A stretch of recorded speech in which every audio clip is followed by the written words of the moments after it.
한 번은 이런 적이 있었습니다. 늘 나를 깔보던 사람이 있었죠.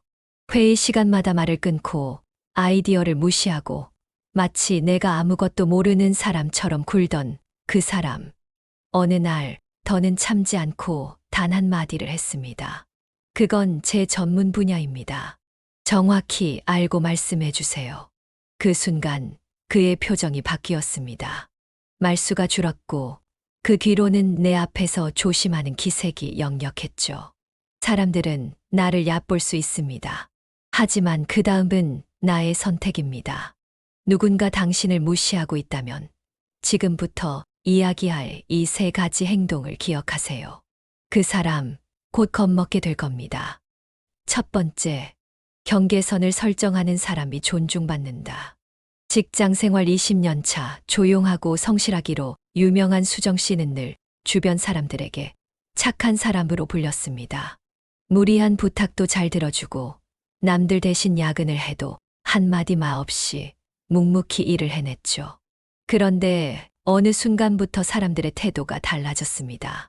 회의 시간에는 그녀의 말을 끊고 일정을 일방적으로 떠넘기기도 하고 때로는 그 정도는 그냥 해줘야지라며 그녀의 시간을 함부로 쓰려 들었습니다. 그녀는 점점 지쳐갔습니다. 그러다 우연히 심리상담 프로그램에서 이런 말을 들었습니다. 상대가 당신을 무시하는 이유는 당신이 경계선을 설정하지 않았기 때문입니다. 그날 이후 그녀는 작은 것부터 바꾸기 시작했습니다. 회의 시간에 일이 추가될 때면 이렇게 말했죠. 이 업무는 제 업무 범위를 벗어납니다. 공식적으로 요청해 주시면 검토하겠습니다. 또 농담처럼 들리는 무례한 말에는 웃으며 넘기지 않고 차분하게 그 말은 조금 불편하네요라고 말했습니다.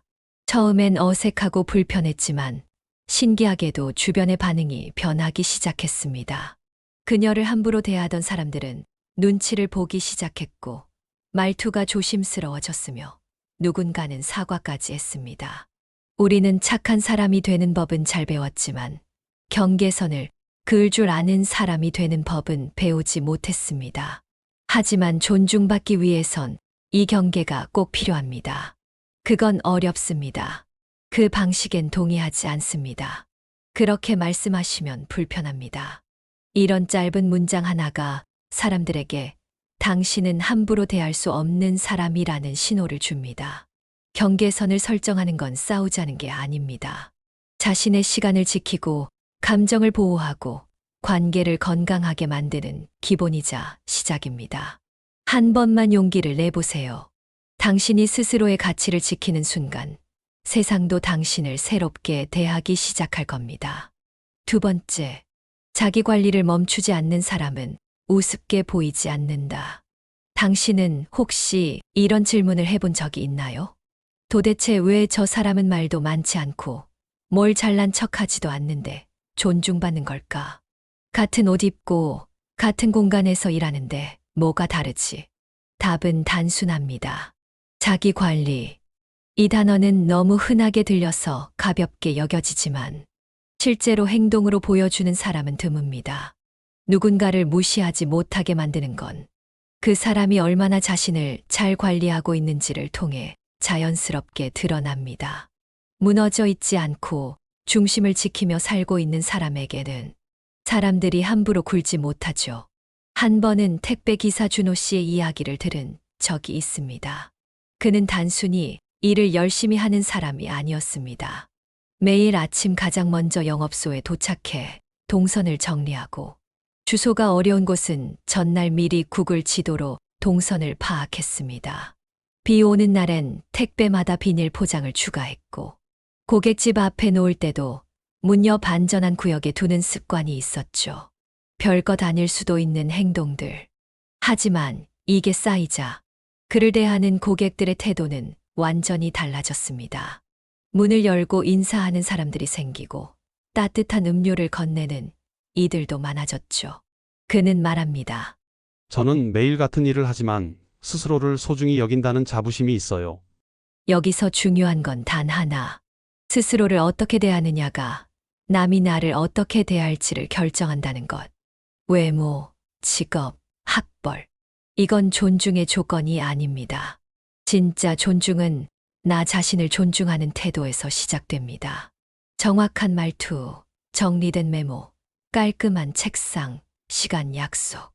작은 디테일이 모여 당신의 신뢰가 되고 그 신뢰는 결국 당신을 쉽게 볼 수 없는 사람으로 만듭니다.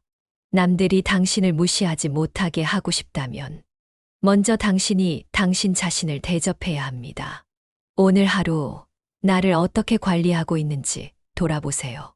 그것만으로도 세상이 당신을 대하는 방식이 조금씩 달라지기 시작할 겁니다. 세 번째, 침묵하지 않고 표현하는 사람은 겁을 주는 사람이다.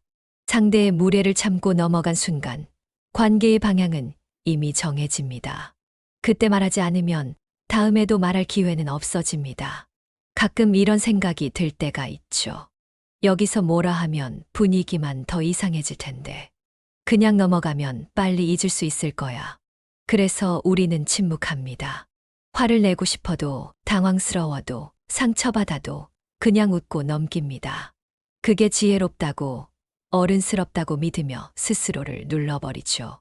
그런데요, 이상하게도 그 침묵은 시간이 지날수록 후회로 남습니다. 그때 말할 걸, 왜 나는 늘 참기만 하지? 그리고 이런 마음이 쌓이면 결국 스스로를 작고 하찮은 존재로 느끼게 됩니다. 60대 초반의 희정 씨는 오랜 친구들과의 모임에서 늘 말없이 웃기만 하는 사람이었습니다. 말을 많이 하지 않아서 그런지 친구 중 한 명은 장난이라는 핑계로 희정 씨를 곤란하게 만드는 말들을 자주 던졌습니다. 넌 원래 그렇게 존재감 없잖아. 아유, 그냥 따라오지 말지 그랬어. 그날도 똑같은 농담이 반복되려던 순간 희정 씨는 조용히 그러나 단호하게 말했습니다.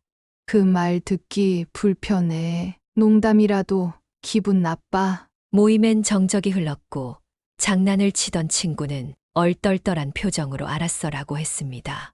그리고 그날 이후 그 친구는 다시는 그런 농담을 하지 않았죠.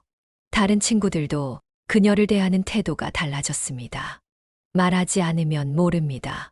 우리가 불쾌했는지, 불편했는지, 어떤 선을 넘었는지 상대는 절대 알 수 없습니다. 오히려 침묵은 그들에게 이렇게 말하는 것과 같습니다. 나는 이 정도 대우해도 괜찮아.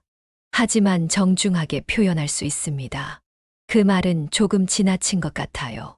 지금 말투가 불편하게 느껴집니다. 그런 방식은 저와 맞지 않아요.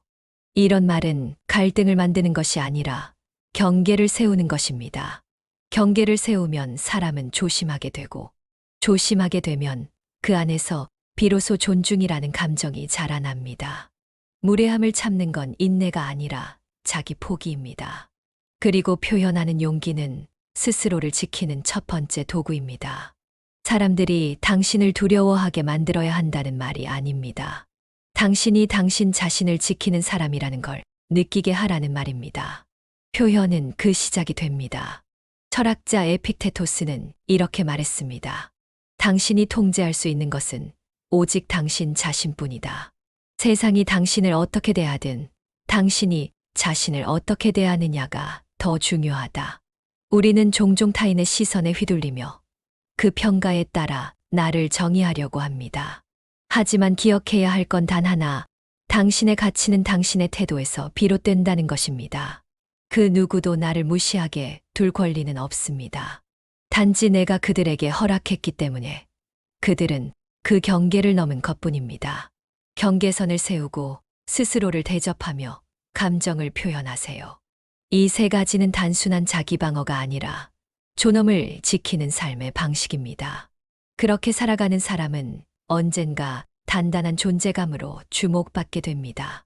저는 이런 생각을 늘 가지고 있습니다. 사람을 바꾸는 건 결국 사람이다.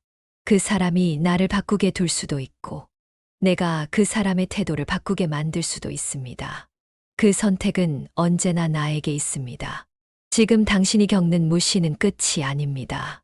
어쩌면 스스로를 다시 정의할 기회일지도 모릅니다. 오늘 이 이야기가 당신이 더 단단해지고 더 나은 삶을 선택하는데 작은 불씨가 되었기를 바랍니다. 다음 시간에도 인생 후반전을 후회 없이 살아가기 위해 지금부터 준비해야 할 마음가짐에 대해 이야기해 보겠습니다. 고맙습니다.